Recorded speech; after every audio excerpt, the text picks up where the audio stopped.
வணக்கம். பரபரப்பு மீடியா செய்திகளுக்காக நான் நிரோஷன்.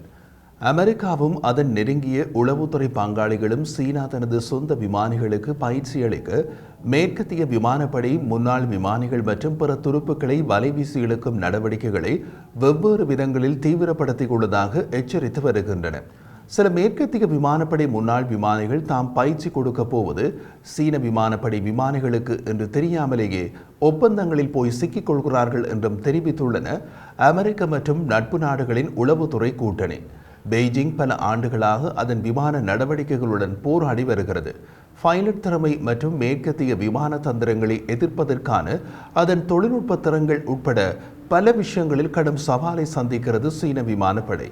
தாய்வான், ஜப்பானிய மற்றும் பிலிப்பீன்ஸ் தீவுகள், இந்திய எல்லைக்குள் உள்ள சில பகுதிகள் உட்பட சீனா உரிமை கோரும் பகுதிகளை ஆக்கிரமிக்க சீனா அதன் வான் மற்றும் கடற்படைகளை மேம்படுத்தி இருந்தாலும் கூட செயற்பாட்டு திறமை என்ற விஷயத்தில் சீனா தள்ளாடுகிறது.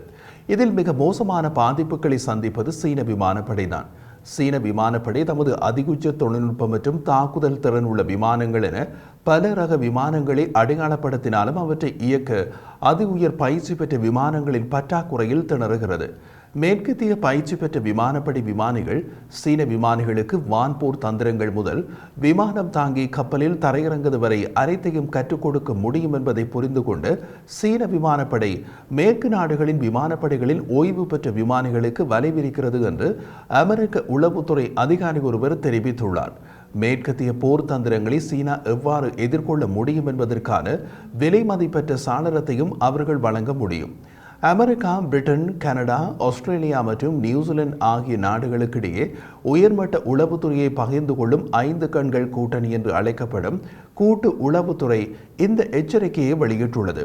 அமெரிக்க உளவுத்துறை சமூகத்தின் ஒரு பகுதியான தேசிய உளவுத்துறை மற்றும் பாதுகாப்பு மையத்தின் இயக்குனர் மைக்கேல் கேசி அது பற்றி கூறிய போது, சீனர்கள் தமது விமானப்படை விமானிகளின் குறைபாடுகளை சமாளிக்க சீனாவின் மக்கள் விடுதலை ராணுவ விமானப்படை விமானிகளுக்கு பயிற்சி அளிக்க மேற்கத்திய ராணுவ திறமைகளை தீவிரமாக ஆட்சேர்ப்பு செய்ய முயற்சிப்பது எமது உளவு தகவல்களால் உறுதி செய்யப்பட்டுள்ளது என்று கூறினார். மேற்கத்திய அரசாங்கங்களின் சமீபகால நடவடிக்கைகள் இந்த செயல்பாடுகளை பாதித்துள்ளன. ஆனால் சீனாவின் மக்கள் விடுதலை ராணுவ விமானப்படையின் ஆட்சேர்ப்பு முயற்சிகள் தொடர்ந்து நடந்து வருகின்றன. அமெரிக்க தேசிய உளவுத்துறை மற்றும் பாதுகாப்பு மையத்தின் செய்தி குறிப்பு குறித்து பென்டகோனின் துணை செய்தி தொடர்பாளர் சப்ரீனா சிங் கூறிய போது, பென்டகோன் எப்போதும் எங்கள் விமானிகள் அவர்கள் பயிற்சி பெற்ற தரத்தை நிலைநிறுத்துவார்கள் என்று எதிர்பார்க்கிறது. அவர்கள் தங்கள் பயிற்சி மற்றும் அதனால் கிடைத்த திறமையினை அமெரிக்காவிலேயே வைத்திருப்பார்கள் என்பது எமது எதிர்பார்ப்பு. அமெரிக்க பயிற்சி பெற்ற எமது விமானிகள் சீன விமானப்படை விமானிகளுக்கு பயிற்சி கொடுக்க போனால் அங்கு தேசிய பாதுகாப்பு அபாயங்கள் இருப்பதாக நான் நினைக்கிறேன் என்றார். தேசிய புலனாய்வு இயக்குநரின் அலுவலகத்தால் வெளியிடப்பட்ட அறிக்கை, பெய்ஜிங் மேற்கத்திய விமானிகளை ஈர்ப்பதற்காக சீன இராணுவத்துடனான தங்கள் உறவை மறைக்கும் தனியார் நிறுவனங்களை பயன்படுத்துகிறது. அதனால் சில மேற்கத்திய விமானப்படை முன்னாள் விமானிகள் தாம் பயிற்சி கொடுக்க போவது சீன விமானப்படை விமானிகளுக்கு என்று தெரியாமலேயே போய் சிக்கிக் கொள்கிறார்கள். தொழில்முறை நெட்வொர்க்கிங் தளங்கள் மூலம் அவர்கள் தொடர்பு கொள்ளப்படுகிறார்கள்.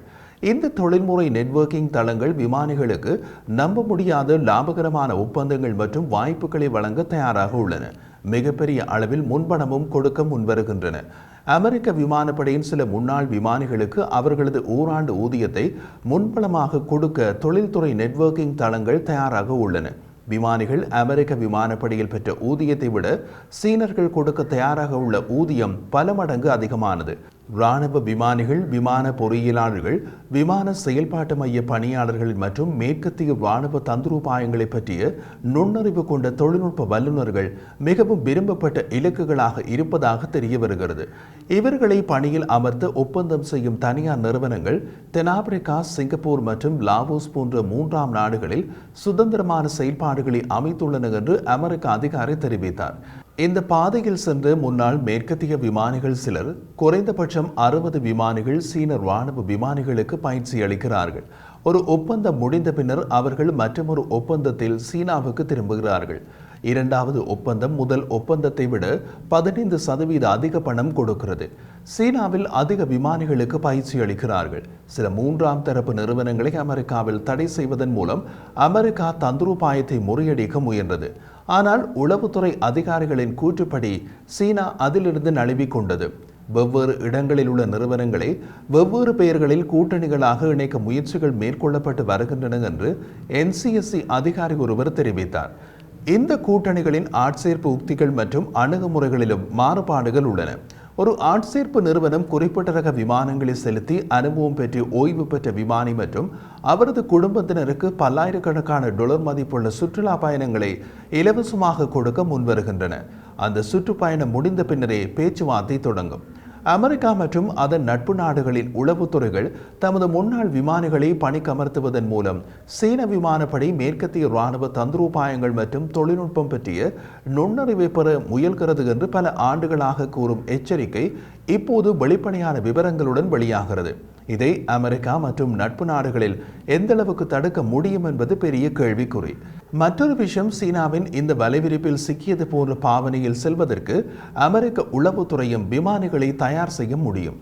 அவர்கள் மூலமாக சீன விமானப்படை மற்றும் சீன விமானங்களின் செயற்பாட்டு ரகசியங்களை அமெரிக்க உளவுத்துறையும் அறிந்து கொள்ள முடியும்.